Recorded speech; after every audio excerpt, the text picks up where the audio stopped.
Doctor Sivanthi Adithanar பொறியியல் கல்லூரி, உங்கள் எதிர்காலத்திற்கான சிறந்த தேர்வு. இப்ப ஏற்கனவே இந்த உறுதியளிக்கப்பட்ட இந்த திட்டம் ஏற்றுக்கொண்டு எங்களுடைய முதலமைச்சருக்கு OMC பாராட்டு கூட்டமே நடத்தினார்கள். நான் எதுக்காக சொல்ல வரேன்னு சொன்னா அதையே ஏற்றுக்கொண்டார்கள். கடைசியா என்ன கேட்டாங்கன்னா, இந்த எங்களை 10% நீங்க பண்ண சொல்றீங்க, இது எடுத்துடணுமேன்னு கேட்டாங்க.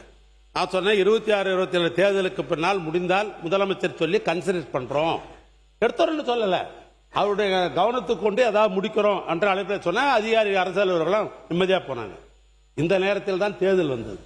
இப்ப தேர்தலில் நல்லா அழகா இருக்குது. எனக்கு ரொம்ப இந்த புக்கை ரொம்ப பிடிச்சிக்குது. என்னன்னா, எனக்கு ரொம்ப திருக்குறள் ரொம்ப பிடிக்கும். எனக்கு பொதுவாகவே நான் திருக்குறளை வைத்தே நான் ஒரு புத்தகம் வெளியிட்டா எல்லாம் தெரியும் கொடுக்கலாம். இதுல தலைப்பு கூட பார்த்தா அறம் இன்பம் பொருள் என்ற அடிப்படையில் போடப்பட்டிருக்கிற அருமையான தலைப்பு இது.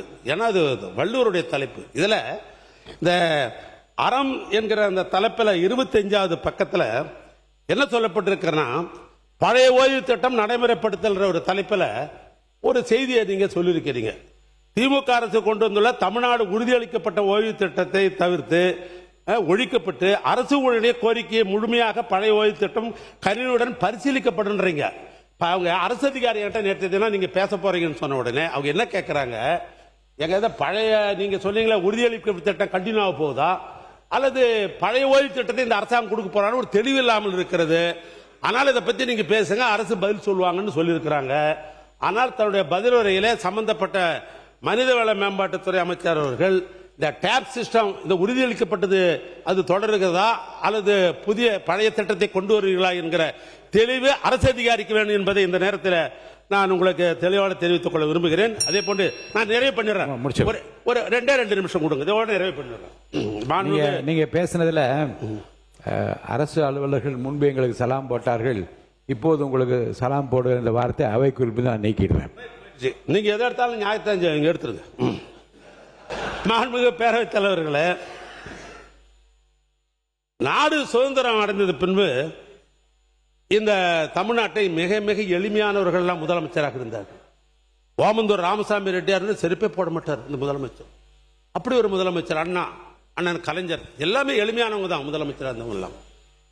அப்ப ஓமந்தூர் ராமசாமி ரெட்டியார், மூதறிஞர் ராஜாஜி, பெருந்தலைவர் காமராஜர், பெரியவர் பக்தவச்சலம், பேரறிஞர் அண்ணா, முத்தமிழறிஞர் கலைஞர், மக்கள் தலைவர் எம்ஜிஆர், அம்மையார் ஜெயலலிதா, ஓ பன்னீர்செல்வம், எங்க ஓ பன்னீர்செல்வம், பக்கத்தில் இருக்கிற முன்னாள் முதலமைச்சர் சகோதரர் எடப்பாடி பழனிசாமி அவர்கள், எங்க தலைவர் திராவிட மாடல் ஆட்சியினுடைய தலைவர் MK ஸ்டாலின், இத்தனை முதலமைச்சர்களும் முதலமைச்சரிலிருந்து இந்த தமிழ்நாட்டுடைய பல்வேறு திட்டங்களை நிறைவேற்றி இருக்கிறார்கள், ஏழ்மையை போக்கி இருக்கிறார்கள்.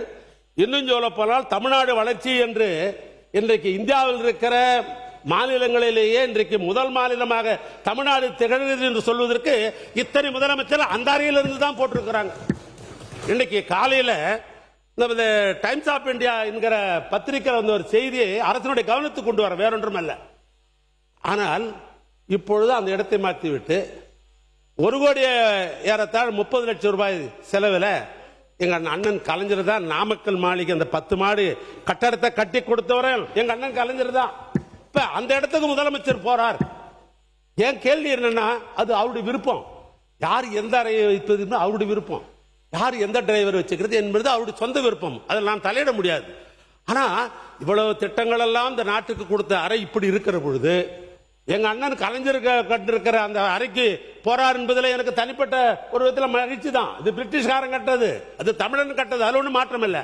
ஆனால் இன்றைய தினம் டைம்ஸ் ஆஃப் பத்திரிகையில் என்ன செய்தி வந்திருக்கிறது சொன்னால், இந்த டைம்ஸ் ஆஃப் பத்திரிகையில் 5.54 கோடி ரூபாய் மதிப்பிலான இந்த டெண்டர் ஆழ்நிலையில் விடப்படவில்லை, இந்த டெண்டர்ல ஏதோ ஒரு கோளாறு இருக்குதுன்னு டைம்ஸ் ஆஃப் கொடுத்துக்கிறாங்க. அது அமைச்சர் அவர்கள் பதில் அதுக்கு சொல்லட்டும், நான் வேணான்னு சொல்லலை. ஏன்னா இப்போ என் டைம் எடுத்துக்கணும், அதுக்காக சொல்றேன். நான் கடைசியாக பதிலில் சொல்லுங்க, அமைச்சருக்கு அந்த வாய்ப்பு உண்டு, மணிக்கணக்காக கூட நீங்க பேசலாம். ஆனால் நான் கேட்க விரும்புவது, ஏன் அந்த அறையிலே இருந்து பணியை பார்க்க வேண்டியதானே? ஏன்னா அங்க தலைமையுடைய சங்கத்தினுடைய தலைவர்கள் அதனுடைய பொறுப்பாளர்கள் பேசுறாங்க, இங்க எங்களுக்கு உணவு அருந்ததுக்கு இடம் கிடையாது, எங்களுக்கு புழங்குறதுக்கு இடம் கிடையாது, ஓய்வுக்கு இடம் கிடையாது, இந்த இடத்தை முழுமையாக எடுத்துக்கொண்டோம் என்று சொன்னால் நாங்க எங்கே போவது என்ற அந்த ஒரு மர்மிங், அதாவது அங்கே பேசப்படுகிறது, அந்த அதிகாரிகள் அலுவலர்கள் பேசுகிறார்கள். அதையும் முதலமைச்சருடைய கவனத்திற்கு இந்த ஆட்சிக்கு கொண்டு வர நான் விரும்புவது, நீங்க எப்பவுமே இந்த டெண்டர் விஷயத்தில் நாங்கள் பியூரிசி என்று நாங்கள் சொன்னீங்க. ஆனால் டைம்ஸ் ஆஃப் இந்தியாவில் இன்னைக்கு பக்கம் பக்கமாக இந்த டெண்டர் விஷய பணிகள்லாம் நடந்த பின்பு இப்ப ஆன்லைன் டெண்டர் என்று போடப்பட்டிருக்கிறது என்றெல்லாம் பத்திரிகை வந்த செய்தியை மட்டும் உங்களுடைய கவனத்துக்கு கொண்டு வந்து மாண்புமிகு பேரவைத் தலைவர்களே, நிறைவாக ஒரு குறளை சொல்லி நான் முடிக்கலாம் என்று நான் கருதுகிறேன். சூற்றி முடிவு துணி செய்தல் அத்துணிவு தாட்சியுள்ள தாங்கள் தீது அப்படின்றார் வள்ளுவர். சூற்றி முடிவு துணிவைதல் அத்துணிவு தாட்சியுள் தாங்கள் தீதுன்றார். நான் சொல்லல, ஐயன் வள்ளுவர் எழுதுனது. அது ஒரு செயலில் ஈடுபாடு முடிவெடுக்குவதற்கு முன்னால், ஒரு செயலில் ஈடுபட்டு முடிவெடுக்க முன்னால் அச்செயல் விளையும் சாதக பாதங்களை பற்றி ஆராய்ந்து முடிவெடுத்திருக்க வேண்டும். அப்படி முடிவெடுத்த பிறகு காலம் தாழ்த்துவது இயக்க வைப்ப முடியாது. 3 மாசம் சென்று தான் முடியும், 6 மாசம் சென்று தான் முடியும், 2 வருஷம் சென்னாதான் முடியும் அப்படின்னு காலம் தாக்குறோம் பார். அது எங்க வந்து முடியும் என்றால் தீதில் முடியும் என்று வள்ளுவர் சொல்றார். நான் இதெல்லாம் சொல்லல, இந்த ஆட்சிக்காரர் அட்வைஸ் பண்றாரு. ரொம்ப காலதாபம் தான் பண்ணாதீங்க, அப்படி பண்ணீங்கன்னா அது தீதாக அமையும் என்று வள்ளுவர் சொல்லுகிறார்.